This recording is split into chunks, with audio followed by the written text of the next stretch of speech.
Noite, pessoal. Meu nome é Lucas e hoje eu tô aqui para trazer para vocês um videocast com a temática Trocadores de Calor.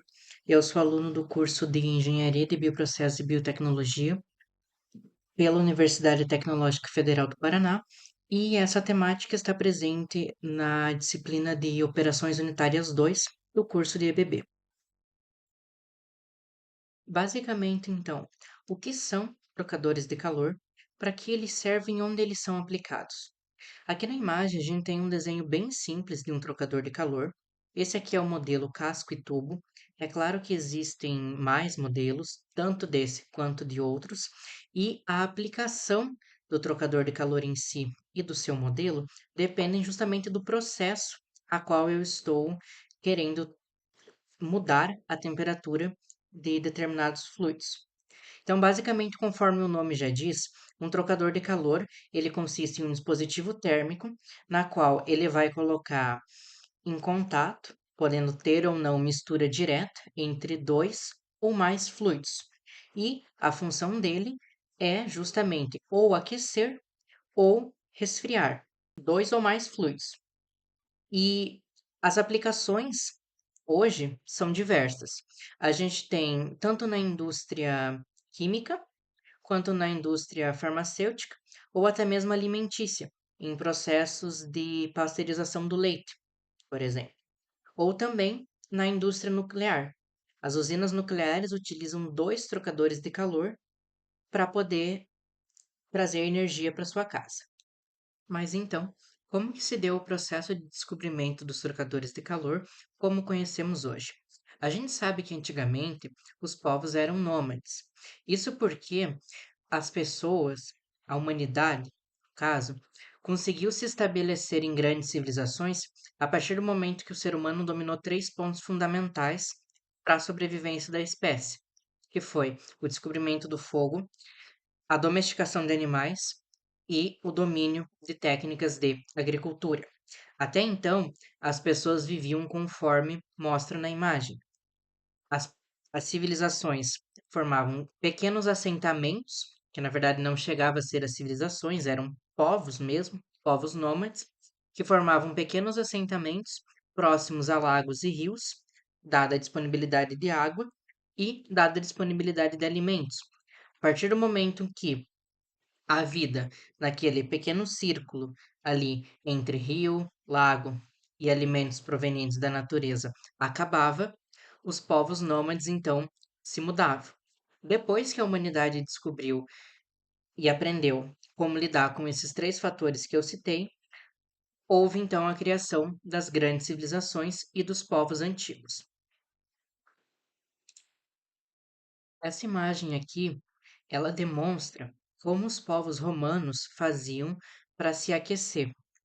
Eles perceberam que, se eles construíssem um edifício, primeiro andar, e no subsolo eles colocassem uma espécie de caldeira, onde você aquecia a lenha, fazia fogo na lenha, e a liberação desse processo exotérmico, que é a queima, se você colocasse em cima água, você poderia aquecer a água por meio do processo de combustão da queima da madeira no andar de baixo. Essa imagem aqui demonstra como as civilizações antigas, que no caso, esse aqui são os povos romanos, lidavam com a transferência térmica de energia. É claro que eles ainda não tinham conhecimento das leis da termodinâmica, as máquinas a vapores ainda não tinham sido inventadas, mas a humanidade já havia descoberto o fogo e agora a gente estava estudando como manipular o fogo. Eles também não sabiam quais materiais eram mais eficientes ou menos eficientes que os demais, então eles foram fazendo testes e, a partir desses testes, eles conseguiram criar, por exemplo, conforme mostra na imagem, uma piscina aquecida. Isso é o primórdio de um trocador de calor, na qual onde a gente sabe que entra um fluido frio, entra um fluido quente, eles vão trocar calor entre si e no final você vai ter uma variação de temperatura. Nesse caso, a gente tem a humanidade aproveitando a liberação energética do processo exotérmico de combustão da lenha para aquecer uma piscina. Nessa outra imagem aqui, a gente pode ver uma torre com arquitetura voltada a manipular a sensação térmica do ambiente interno. Essa foto, ela foi tirada num local onde hoje corresponde ao país Irã, mas na época em que foi construída, correspondia à região persa. Para quem não sabe, os iranianos eles são persas, não árabes. E mais um exemplo, então, de um povo antigo, mexendo com a troca térmica. Esse edifício em si, ele não chega a ser um trocador de calor, porque conforme a gente viu, um trocador de calor, ele é um dispositivo, hoje, né? Ele é um dispositivo em que entram dois ou mais fluidos e eles têm alternância de temperatura. Nesse caso aqui, demonstra, claro, um conhecimento em engenharia e em arquitetura dos povos persas, mas eles perceberam que no alto ventava muito. Então eles fizeram essa torre de vento para capturar o vento, considerando que a temperatura média naquela época o país era quase como se fosse um deserto e a temperatura variava entre 35 e 50 graus. Porém, dentro dessas torres, com base na captura de vento lá de cima e da engenharia interna dessas torres, como vocês podem ver, elas têm caninhos, esses canos capturam o ar lá de cima, lá do céu, resfria o ambiente interno dessas torres, o que demonstra, mais uma vez, o conhecimento dos povos antigos para alterar a temperatura térmica do ambiente. Saindo agora do contexto dos povos antigos e entrando no século XVIII, a gente tem o início da primeira Revolução Industrial. A gente sabe, de acordo com a história, que a Inglaterra saiu na frente em relação a esse contexto da criação de máquinas e do desenvolvimento interno do país. Basicamente, no século XVIII, a gente teve então as primeiras criações das máquinas a vapor, como a locomotiva a vapor e a primeira máquina a vapor que foi melhorada por James Watt. Watt é tão importante que hoje ele tem uma unidade só para ele, que é a unidade de potência reconhecida como watt. Então, toda vez que você vai medir ou calcular a potência de uma máquina térmica, o resultado final dessa potência, claro, existem outras unidades, como cavalo, que é o CV, HP, que é o horsepower, né? Mas a unidade watt é dada em homenagem ao inventor, né? E uma pessoa que melhorou as máquinas a vapor, que é o James Watt. E o contexto histórico, então, desse século, temos a Inglaterra na frente do processo da Revolução Industrial, onde eles começaram a minerar carvão, aço, e por meio desses minérios, a gente teve a criação das máquinas térmicas e do desenvolvimento do país. Foi um período que se caracterizou pela transição entre o trabalho da manufatura, que era o trabalhador fazia as suas atividades laborais em casa, em pequenas lojinhas, em pequenos comércios, para a criação de indústria, para a criação de máquinas. E aí abre o contexto para a criação de máquinas térmicas, onde então houve a troca do trabalho manual, do trabalho braçal, que exigia força, pelas máquinas. Avançando um pouquinho mais no tempo, a gente tem a criação dos motores a vapor, das primeiras máquinas a vapor. Essa daqui é a popular Maria Fumaça, trem que funciona com base a vapor. E como que ele funciona? Basicamente, no vagão principal, que é onde vai o condutor, a gente tem uma fornalha, que é onde ocorre a adição de combustível e a queima do mesmo, geralmente carvão ou lenha, uma caldeira, e essa caldeira está conectada, contém água, e está conectada a um conjunto cilindro-pistão, conforme mostra aqui no vídeo. E conforme vai ocorrendo o processo de combustão da lenha e o aquecimento da água presente na caldeira, a expansão do gás que converte a água líquida em gás, ou seja, vapor de água, esse vapor empurra o pistão, fazendo com que a locomotiva se mexa, já que as rodas do trem da Maria Fumaça estão conectadas ao conjunto cilindro-pistão. Avançando um pouquinho mais no tempo, até chegar nos dias de hoje, a gente já tem a produção de energia elétrica por meio de energia nuclear. Aqui na imagem, a gente tem o funcionamento de uma usina nuclear. E basicamente, como que acontece esse processo? As usinas que a gente tem aqui no Brasil, elas funcionam à base de fissão nuclear, que é a quebra de elementos que têm átomos pesados, a exemplo, plutônio 239, o urânio 235. Esses elementos, eles funcionam fazendo a fissão nuclear que libera alta quantidade de energia térmica. Então, a gente sabe, dada a primeira lei da termodinâmica, que não tem como você inventar ou criar energia do nada, mas você tem como transformar energia. Então, a partir do momento que você faz esse processo de energia nuclear, a fissão nuclear, ela é um processo que te libera muita energia térmica. A gente pode ver aqui na imagem que o reator ele está conectado a um primeiro trocador de calor, no qual a temperatura da água líquida recebe 350 graus vindos do processo de fissão nuclear e esse trocador de calor ele está altamente pressurizado.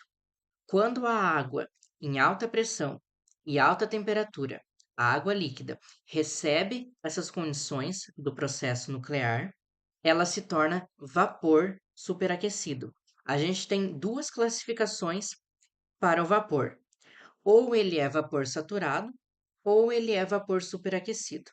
Eu vou explicar mais para frente com um domo de vapor termodinâmico como que a gente obtém essas classificações, mas a princípio aqui no processo, a água a alta pressão e alta temperatura, ela se torna vapor superaquecido. Esse vapor, então, após receber a energia térmica, percebam que a gente tem a conversão de várias energias. Primeiro, o processo de fissão nuclear é um processo de conversão em energia nuclear. A energia nuclear é um processo que libera alta quantidade de energia térmica. A energia térmica, por sua vez, aquece a água líquida, tem o nome de líquido comprimido ou líquido saturado. Essa água é aquecida até uma condição de vapor superaquecido a alta pressão e alta temperatura, e esse vapor bate nas pás da turbina. Então, agora, a energia térmica converteu o líquido em vapor, que por sua vez recebeu uma alta energia cinética, que é a energia do movimento, e a energia cinética, ao girar as pás da turbina, converte a energia do movimento em energia elétrica. A energia elétrica, por fim, é distribuída até a sua casa. Só que esse vapor que estava na condição de superaquecido, ao entrar na turbina, ele ainda sai como vapor para um próximo trocador de calor que atua fazendo um processo de condensação, que é transformar uma mistura gasosa, lembrando que o vapor ele está no seu estado gasoso, em líquido. Por quê? Porque esse vapor ele é reutilizado, conforme vocês podem ver aqui na imagem, por uma bomba que puxa esse líquido É importante destacar: bomba funciona com líquido, compressor funciona com gás. Então, é por isso que esse vapor, que ao sair da turbina sai de uma condição de superaquecido para vapor saturado, ele entra no condensador, é fluido quente, o condensador é um trocador de calor, então o vapor tem contato com a água fria, ele resfria nesse processo de condensação, de resfriamento, e a bomba puxa agora então o líquido saturado ou o líquido comprimido, depende da temperatura que ele sair, eu vou mostrar isso num domo de vapor mais para frente, mas a bomba puxa essa água de volta para o processo. Parte dessa água também pode ser devolvida a um rio ou lago que fica próximo da indústria. Só que também, como eu comentei, quando ele sai na condição de vapor lá da turbina, eu não posso devolver para o rio uma mistura de água muito quente. Eu preciso resfriar. É por isso a necessidade, então, desse segundo trocador de calor.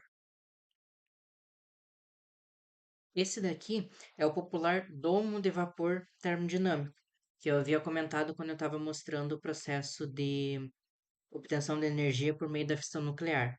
Basicamente, de onde que sai esses dados?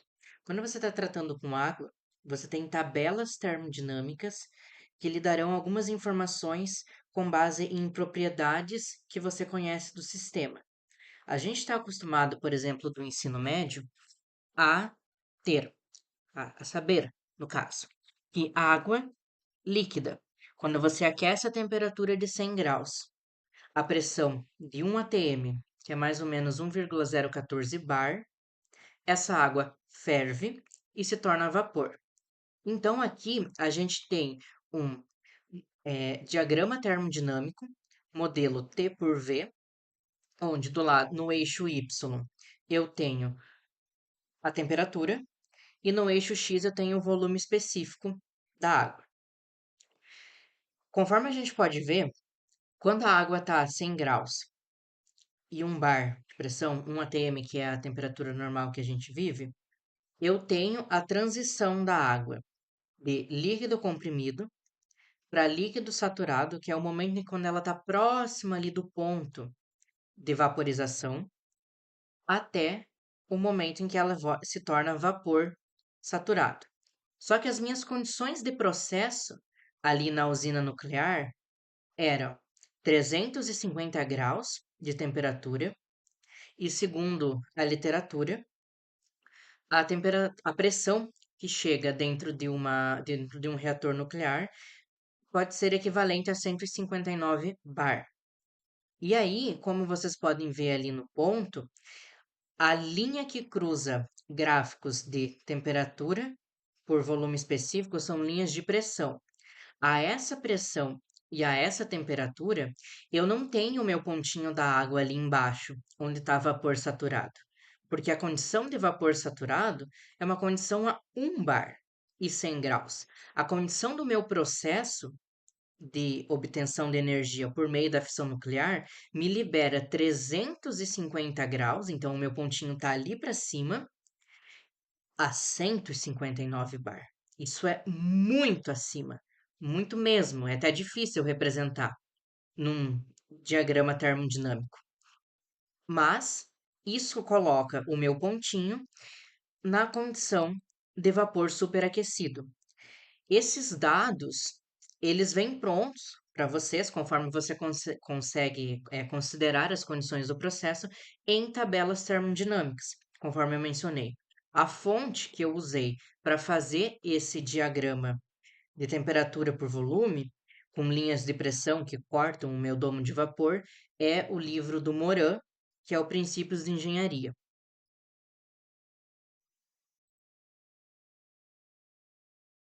E aí, essas condições eram para a primeira condição de processo, onde o vapor superaquecido entra na turbina a uma temperatura de 350 graus e uma pressão de 159 bar. Porém, o vapor superaquecido, ao transferir toda a sua energia cinética, claro, considerando um cenário perfeito, onde não há perdas, não há dissipação de energia, que mais para frente eu vou comentar sobre as leis da termodinâmica, mas um cenário perfeito onde todo o vapor superaquecido que entra na turbina é convertido em trabalho. Toda a energia que o vapor superaquecido tem, ele vai ceder para o processo. Então, na condição 1, eu tenho alta temperatura e alta pressão. E eu vejo aqui no dom de vapor, quando ele sai lá para entrar no condensador, ele perdeu toda a sua energia cinética, que era do movimento, ao fazer a turbina girar, e daí me converter a energia cinética em energia elétrica. Ele entra no condensador, vocês podem ver o pontinho ali do 350 graus e 159 bar caindo retinho ali onde está o meu pontinho de vapor supersaturado. Digo, de vapor saturado.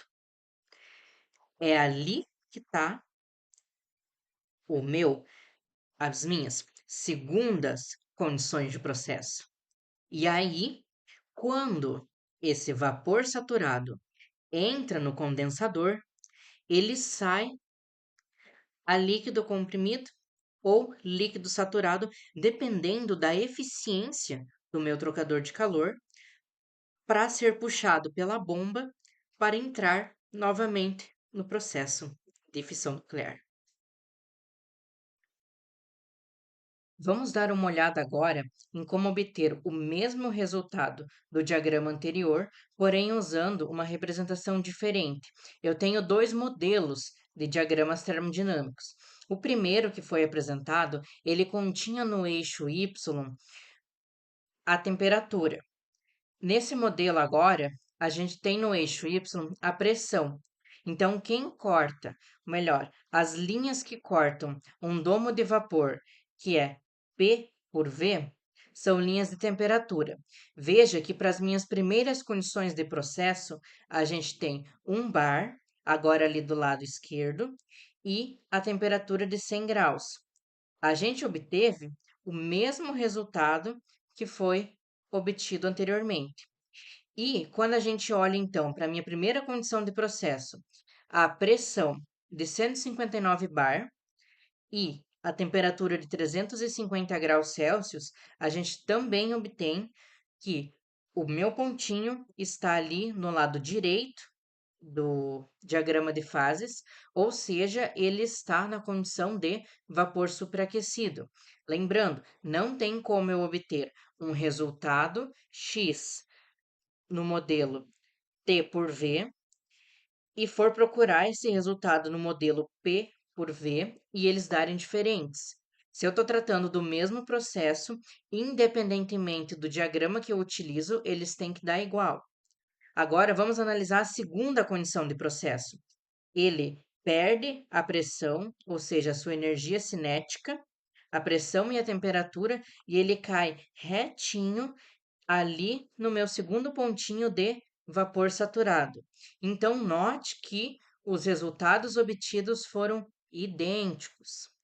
Saindo agora de um processo nuclear para um processo mais simples, a gente vê aqui um equipamento que é muito usado na indústria. E vejam que interessante. Esse equipamento aqui, ele é um evaporador. Só que dentro de um evaporador, nós temos um trocador de calor. E aí que está a questão. A eficiência desse evaporador, ela é baseada no quão eficiente vai ser o meu trocador de calor dentro do meu evaporador. Então, o evaporador, ele é um dispositivo térmico na qual ele é alimentado por uma vazão de alimentação, conforme vocês veem aqui do lado esquerdo. A alimentação entra no meu evaporador, ao mesmo tempo que conectado ao meu evaporador, eu tenha esse trocador de calor aqui embaixo. E a vazão que entra de vapor de água, ou seja, lá a substância que eu esteja colocando no meu trocador de calor, é a que vai ceder energia, ou seja, trocar a energia térmica para aquecer a vazão de alimentação e, no fim do meu processo, eu obter uma solução concentrada, que é a solução de interesse para a indústria. A alimentação e o vapor de água, eles entram a uma taxa. Taxa é quantidade de matéria por tempo. Então, pode ser quilo por hora, tonelada por hora. Tem que ser a quantidade de matéria em massa por tempo. A unidade padrão do tempo no sistema internacional é o segundo e a unidade padrão de massa é quilo. Então, a unidade padrão de taxa no sistema internacional é quilo por segundo. Esse evaporador aqui, ele recebe o nome de evaporador de simples efeito, ou efeito simples. Geralmente, a indústria não gosta de usar evaporador de efeito simples se você pode reaproveitar a vazão de vapor que sai de um evaporador. Conforme consta nesse outro modelo aqui, a gente tem um evaporador de múltiplos efeitos. Isso porque, quando você fala de aquecer uma substância, certa substância dentro da indústria, você está falando de dinheiro. E custa muito dinheiro para a indústria aquecer determinadas substâncias. Então, se você pode fazer um sistema onde eu conecto várias máquinas em sequência, conforme consta aqui na alimentação direta, percebam que o vapor que sai do evaporador 1, ele está diretamente conectado no vapor 2, está diretamente conectado no vapor 3 e assim por diante. Dessa forma, eu não desperdiço a energia que ainda me resta na corrente final de vapor. A classificação que esse vapor recebe, geralmente, ou ele é já vapor saturado, ele ainda é vapor, mas ele não tem mais força para ser superaquecido, até porque nem compensaria você aquecer uma determinada corrente de vapor até o índice de superaquecido para ele trocar calor, mais calor, dentro de um evaporador, sendo que somente um vapor saturado já dá conta da função. Mas também não compensa eu desperdiçar a energia que contém a minha corrente de vapor que sai do meu evaporador. Então, por isso eu posso fazer uma operação unitária onde eu conecto vários evaporadores para obter assim o reciclo de energia, traduzindo reciclo de energia em economia para a indústria, economia de dinheiro.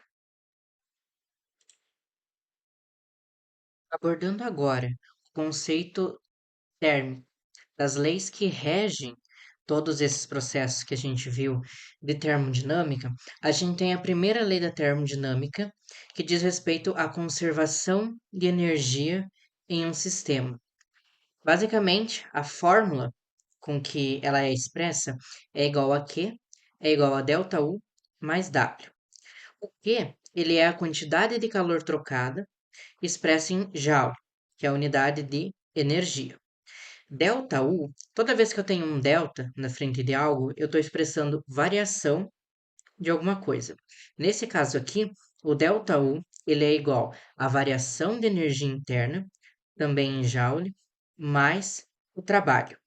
E aqui, dois parênteses. O trabalho eu coloquei como parênteses térmico, porque existe também o trabalho mecânico. O trabalho mecânico, ele é igual a W, que é igual a força vezes o deslocamento. Nesse caso aqui, a gente está lidando com trabalho térmico. Geralmente é integral PDV, que também tem energia de Joule no sistema internacional. Ele pode apresentar também outras unidades dependendo do sistema que você utiliza. É importante considerar também aqui o sinal do trabalho. Esse era o primeiro parênteses, era a relação que aqui é trabalho térmico, e o segundo parênteses é o sinal. Aqui na fórmula, eu estou apresentando como mais. Só que eu preciso analisar quem está realizando o trabalho ou quem está sofrendo o trabalho, a ação dentro do sistema. Quando foi apresentado o vídeo da locomotiva, o momento em que o gás, que é o vapor da água, expande dentro do cilindro, dentro do conjunto cilindro-pistão, o trabalho é positivo. Por quê? Porque o gás que está realizando o trabalho de movimentar o pistão para frente e assim empurrar a locomotiva para frente. Porém, se eu estou tendo um trabalho que está sendo realizado sobre o gás, então um trabalho de compressão, aí o sinal é negativo. Esse era o segundo parênteses, é importante destacar aqui em relação à primeira lei da termodinâmica. Bom, indo agora para a segunda lei da termodinâmica, essa lei, na verdade, ela não é uma lei única, como a primeira lei que trata só da conservação de energia, mas aqui eu tenho três postulados que representam a segunda lei da termodinâmica. O primeiro postulado, ele diz o seguinte: um corpo frio em contato com um corpo quente, ele não vai conseguir ceder a sua energia térmica na forma de calor para o corpo quente, para aquecer mais ainda o corpo quente, aí detalhe, sem a adição de trabalho. Esse primeiro postulado, ele explica, por exemplo, o funcionamento da geladeira que tem na sua cozinha. Então, sem a adição de trabalho, não é possível, imaginando o seguinte cenário: uma xícara com água quente a 80 graus, encostada em uma xícara que está a temperatura ambiente de 20 e 25 graus. As duas xícaras, a xícara fria não vai esquentar sem adição de trabalho a xícara quente. O segundo postulado, ele diz respeito à impossibilidade de criação de um motor térmico, ou seja, uma máquina térmica, que receba calor que, e seja capaz de converter toda a sua energia térmica com uma eficiência de 100% em trabalho. Isso porque sempre há perdas para o ambiente, a famosa dissipação de energia. E daí isso envolve vários fatores, como a qualidade do material, o tipo do material, o tipo do processo que você está tendo, mas resumindo, o segundo postulado que foi feito por Planck, que é o famoso a constante de Planck, mas diz respeito a essa questão da impossibilidade de eu ter uma eficiência de 100%. Não há como converter 100% da energia térmica recebida em 100% de trabalho realizado pelo sistema. E o terceiro postulado, conforme está aqui na imagem, a variação de entropia. A entropia, ela é um conceito termodinâmico que mede a desordem do sistema, a dissipação de energia do sistema. Porque quando você está dissipando energia de um ponto para o outro, o ponto que recebe, ele é a sua vizinhança.